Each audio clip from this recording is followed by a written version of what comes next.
భ్రమిస్తున్న మనసుని ఎలాగ నిగ్రహించాలి? చంచలమైన మనసు భ్రమిస్తూనే ఉంటుంది. మనం ఎంత నిగ్రహించినా చాలా కష్టం. దాన్ని ఎలా చేయాలంటే శ్రద్ధ, భక్తి, యోగం సహాయంతో మనసును ఒక లక్ష్యం వైపు నడిపించి విషయాలకి వెళ్ళకుండా, విఘ్నాలకు కుంగిపోకుండా మనం నడిపించాలి. ఒక లక్ష్యం వైపు నడిపించాలి. విఘ్నములకు కుంగిపోకుండా, ఓటమికి లొంగకుండా మనం నడవాలి. ఈ మనస్సు నిగ్రహించడం కష్టమే నిజంగా. ఎటువంటి సందేహం లేకుండా అభ్యాసం, యోగంతో మనసును మచ్చిక చేసుకోవచ్చు. సందేహమే లేదంట. అభ్యాస యోగంతో మనస్సును మచ్చిక చేసుకుంటూ మనసుతో సంభాషణ చేసుకోవాలి. దాంతో మనసుపై ఆధిపత్యం మనది అవుతుంది. మనసుతో మనం మాట్లాడుకోవాలి. ఎలాగా ఉండకూడదు, అలా ఉండకూడదు. దీన్ని మనసు గ్రహించి మనసు ఇలా పోతుంది, అలా పోతుంది అన్నప్పుడు మనం గ్రహించి దాన్ని అదుపు చేసుకోవచ్చు.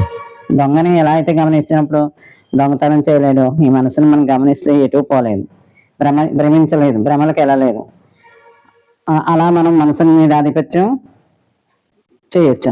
ఎప్పటి వరకు మన మనసు మనకు శ్వాసపై దృష్టి పెడతామో అంతవరకు మనకు శరీరం ఆరోగ్యంగా ఉంటుంది. శ్వాస పైన దృష్టి పెడితే ఏమవుతుంది? మనసు ఎటు వెళ్ళదు. చాలా రోజుల్లో ఎన్నిసార్లు బయటికి వెళ్తుంది. అక్కర్లేని విషయాలన్నింటినీ తీసుకొస్తుంది. అవన్నీ జరగలేదని ఎంతో బాధపడతాం. అందుకని ఏం చేయాలి? ఎప్పుడైతే మనం మనసుని శ్వాస మీద దృష్టి పెడతామో అప్పుడు శరీరం కూడా మనసు ఎప్పుడైతే ఆరోగ్యంగా ఉంటుందో శరీరం కూడా ఆరోగ్యంగానే ఉంటుంది. శరీరం ఆరోగ్యంగా ఉంటాం. మనసు భ్రమలోకి వెళ్ళినప్పుడల్లా మనసుని నియమించాలి. ఎవరితోనూ రాగం కానీ ఎవరితోనూ ద్వేషం కానీ ఉండకూడదు. రాగద్వేషాలు అతీతంగా ఉండాలని చెప్తారు కదా పెద్దలు. ఈ మార్గంలో, ఆధ్యాత్మిక మార్గంలో అలాగే ఇలా కొన్ని క్షణాలైనా అభ్యసిస్తే, రోజులో కొన్ని క్షణాలు చాలు ముందు అభ్యసిస్తే వైరాగ్యం బలపడుతుంది. విషయాలన్నింటినీ కట్టిపెట్టుకుంటే ఇది అలాగా అని మనం విశ్లేషించుకుంటూ వెళ్తే ఏమవుద్ది? వైరాగ్యం బలపడుతుంది. ఆలోచనలను, భావాలను నియమిస్తూ యజమానిగా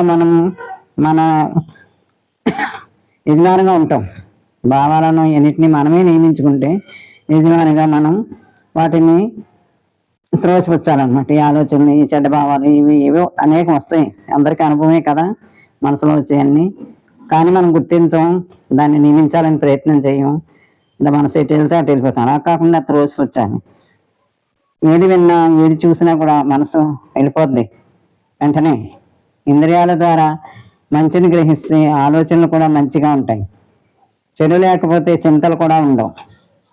మరి మనకి రోజు బయట నుంచి ఎన్ని చెడు విషయాలు వస్తాయి. మనకి నిజమో అబద్ధమో తెలియదు. అనేక విషయాలు మనకు వస్తాయి. అన్నింటిలోనూ చేరి మనం ఏం చేస్తాం? మనం కూడా మన మనసు వెళ్ళిపోయి మనకు కావాల్సినంత ఎంతో కొంత పాపాన్ని పోగు చేసుకుంటాం. అన్నిటి యందు బంధించి మరి ఈ సాంగత్యానికి దూరం అవుతాం. ఇలాంటి విషయాలకు వెళ్తే ఏమవుతుంది? సత్సాంగత్యానికి దూరం అవుతాం. సత్సాంగత్యం వల్ల మనోనిగ్రహం బలపడుతుంది. సత్సాంగత్యంలో ఇలాంటి విషయాలు రావు. మరి అంత మంచి విషయాలే వస్తాయి. సత్సాంగత్యం వల్ల మనోనిగ్రహం బలపడుతుంది. సాత్విక ఆహారం వల్ల మనం ఏమవుతాం? మంచి ఆహారం తీసుకుంటే ఏమవుతాం? సాత్విక సంపన్నులం అవుతాం. చంచలమైన మనసును నిలకడే ధ్యాన యోగాలకు అనువుగా ఉంటుంది. ఈ చంచలమైన మనసును ఎప్పుడైతే నిలకడ చేస్తామో ధ్యాన యోగాలకు అనువుగా అవుతుంది. లేకపోతే వెళ్ళిపోయి విషయాల మీదకి వెళ్ళిపోయి మనసు ఎన్నటికీ మనకి అనువుగా ఉండదు. ధ్యానం అయిపోయి వెళ్ళదు. ఆ యోగం అంటే ఏంటో తెలియదు. అసలు ఎందుకు మనం చేయాలో తెలియదు. ఎప్పుడైతే మనం దీన్ని నిగ్రహంగా ఒక చోట నిలబెట్టామో అప్పుడు ఈ ధ్యాన యోగాలకి నిలకడ క్షణాలైనా మనసుని అనువుగా ఉంటుంది. దాన్ని ఏం చేయాలి? మనం రోజుకి కొన్ని క్షణాలైనా మనసుని ప్రశాంతత, జ్ఞానం వైపు మనోప్రవాహం ఉంటుంది. ఎప్పుడైతే మనం విషయాల వైపు కాకుండా ఇది ధ్యానం, యోగం, ఈ వైరాగ్యం ఇలాంటి భావాలతో మన అభ్యాసంలో ఉన్నాం అనుకోండి, క్షణమైనా మన మనసు నిలకడవుతుంది. జ్ఞానం వస్తుంది. దానివల్లే శక్తి సంపన్నులు అవుతాం. ఆధ్యాత్మిక సంపద మనకి లభిస్తుంది. ఆధ్యాత్మికత అంటే మాటలు కాదు కదా, ఎన్నో జన్మల్లో ఎంతో మనం చేసి వస్తేనే మనకు లభిస్తుంది.